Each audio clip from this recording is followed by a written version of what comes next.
Hi and welcome to this week's video. It's going to be a bit of a mixed bag to deal with the engine ply plates at the front end here. Just trying to get those sorted out a little bit. So we'll see how far we get. So join me in the video. Come on now. Okay, sorry I lost a load of video footage of marking the rear ply plate up, which is made out of 3/8.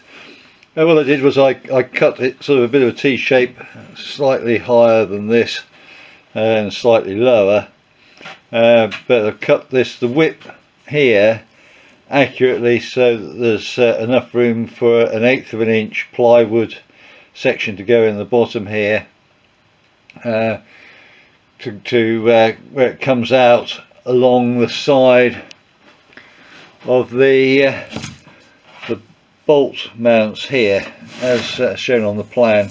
You've got this sort of ply section here where the bolts go through, just here. And what I've decided to do is I'll have that bit bonded in, and the rear plate I've made so it'll actually be a close fit there, so it's actually transferring the load right the way through to the vertical there. At the top there's not enough space to really make much use of that, so I just cut this away just to allow it to get past the gussets and things at the top. This will need to be cut away more for the brackets anyway. So this section here is cut in line with the top longeron, and this is just slightly wider than the fuselage at the moment.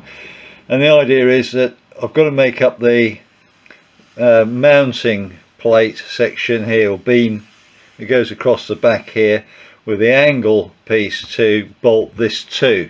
Let's see, so it's to bolt it to. And the reason I'm making that thing the whole width is because my holes are so much higher up. I need to take this up so high that when I'm fabricating this beam section here is going to be higher up, because everything on the front here is that much higher. And as you can see, I've already done this little piece here, which you'll see later in the video what that's about, but that's the top mounting, which is that bolt there, and that's going to give the whole lot the stiffness. So I transferred that hole through. That's determined where things are. That's going to be the top of the cross beam. There's going to be cross beam's going to go down a little bit lower, and then I can put washers on the back face here for my engine mounting standoffs where they go through. This is going to be glued and resting on the top of the longerons, and the whole lot's going to be glued to the firewall. I'm actually using this as a packer, so that the beam going across here will be slightly shorter front to rear, mounted up higher. And that's a bit of mod that's going to have to come up later, so I can't finish this off until I know exactly where the hole's going to be for the starter motor coming through. But my plan is that between the lower and top mountings there's going to be a 2-inch wide strip going up on both sides. We've got a 2-inch wide beam effectively going across, which will be bonded to the sides near enough, and we've got this beam here which is slightly wider than that going right the way across, which is going to be bonded to the top of the longerons, and then all the rest of it will be cut away to get rid of weight, and then in the center here whatever I can cut away will be cut away as well. Sorry we're missing a bit of video for all that, but not everything is absolutely perfect doing the video work. The idea behind that though should give me the strength factor for that different size footprint for the Aero V engine, that much wider and deeper footprint, and the fact that the engine's going to be on standoffs. Let me grab this. The engine's going to be on standoffs because we've got this intake duct here running behind that plate, and so that's 2-inch standoff that's going to be going in there to allow that lot to clear. So I've got the rear plate in position there, the lines drawn for the amount for the angle piece to go at the top here. I've drilled the hole centrally there. That's gone all the way through to the other side, to the front plate, so I can do the counter bore, and I can then, I'm going to do a counter bore just in here, and then I can shape this down to where it needs to be to get that little bit tidied up and sorted out for the top. So I've counter bored the hole there. I just used one of these bits here, 30mm, bore down the centre, and then drilled it through a quarter drill so that we've got the washer sits there, and that's just below the surface, nice and flat. As per the drawing, hopefully that's in focus there. So now that's drawn, I can just I'm going to do a sort of curved line from here just around there going down, so then we'll jigsaw that out of the way. And so I hope you can sort of see I've done a radius here just to make it a bit of a curve to the top, but the important radius is the one here, just to give the same sort of edge distance from the hole out that's on the drawing, to make sure we've got enough meat as I go around here. So this is sort of quite a pleasant curve. What's going to be cut out from the middle here will be determined later once I've made the hole for the starter motor.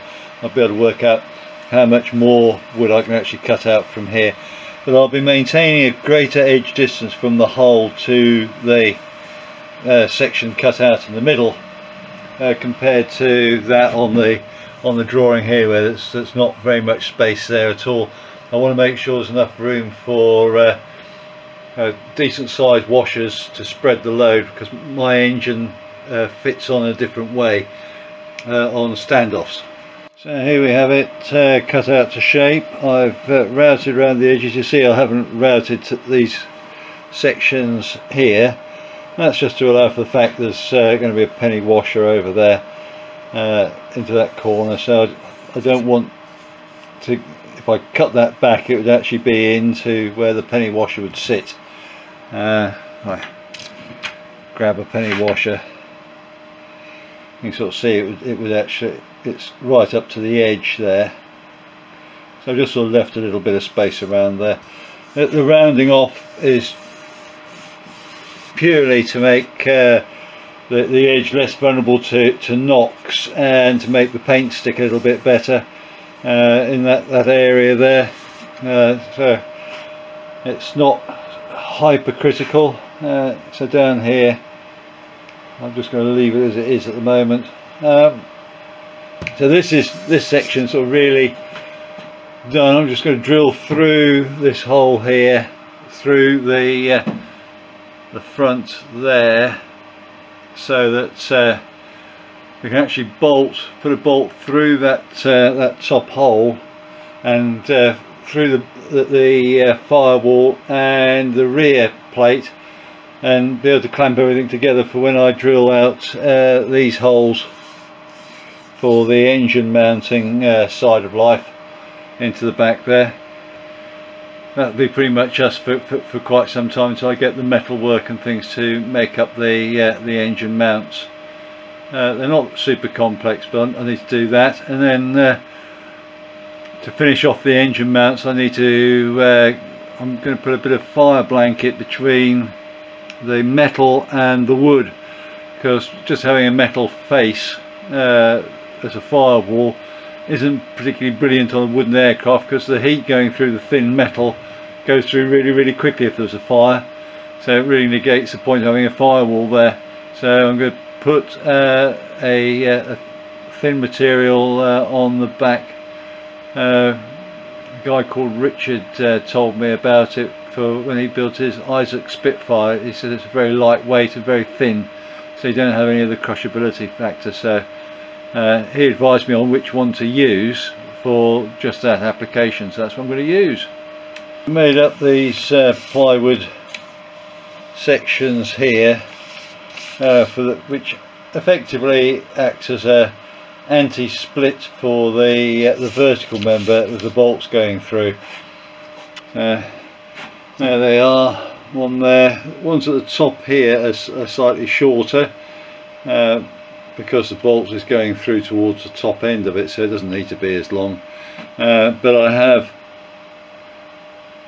cut the end of the plywood there at 45 degrees to match the gusset, well the corner block in there, so it's sort of sitting right up there.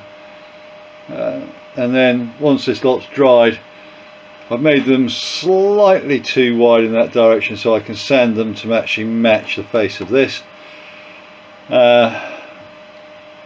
More being needed on the top one up here because it's going to be matched up with the inner face anyway by the fact I've got a gusset in there.